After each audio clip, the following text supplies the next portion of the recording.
Hey, what's going on, guys? What's going on, YouTubers? I firmly believe that SWAPO was not elected legitimately in this last Namibian election. Now, let me explain this, okay?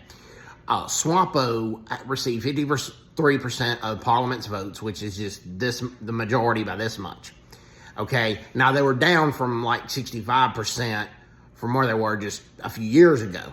But they were predicted to lose Parliament. The presidency was up for grab. But miraculously, after Elon Musk's Starlink was banned from Namibia during the election, and the ruling party said that the vote counts and stuff needed to be extended. They said to check for voter fraud, but why would you do that when you ban Elon Musk's Starlink? And you know that Starlink was going to check for fraud or report fraud.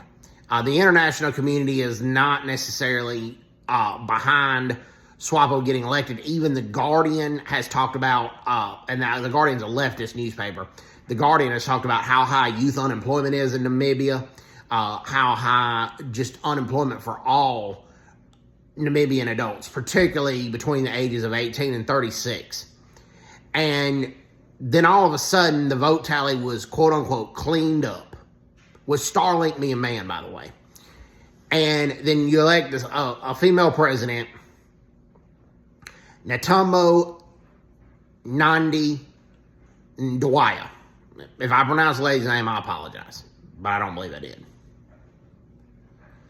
Well, you elect her, she's 72 years of age, okay? She gets elected. And she hasn't really proven herself. SWAPO really has not done much good for Namibia. A lot of people were getting fed up with the ruling party, and there was a lot of born-free generations that didn't grow up under apartheid, or that grew up when Namibia was its own free and independent country. So they didn't feel obligated to SWAPO, even though SWAPO quote-unquote liberated them. But as far as I'm concerned, SWAPO had very, very little to do with the liberation in Namibia.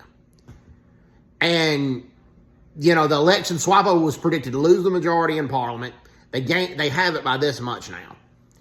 All of a sudden saying that the voting process needs to be extended for voters to combat voter fraud.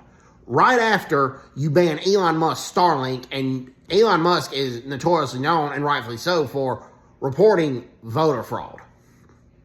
The whole thing just sounds... The opposition says they're not going to accept these results because there's a lot of fraud suspected.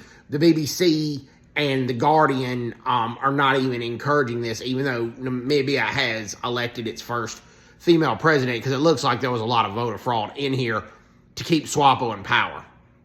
So, hope everybody's doing well. Take care. God bless. Bye-bye. Bye-bye.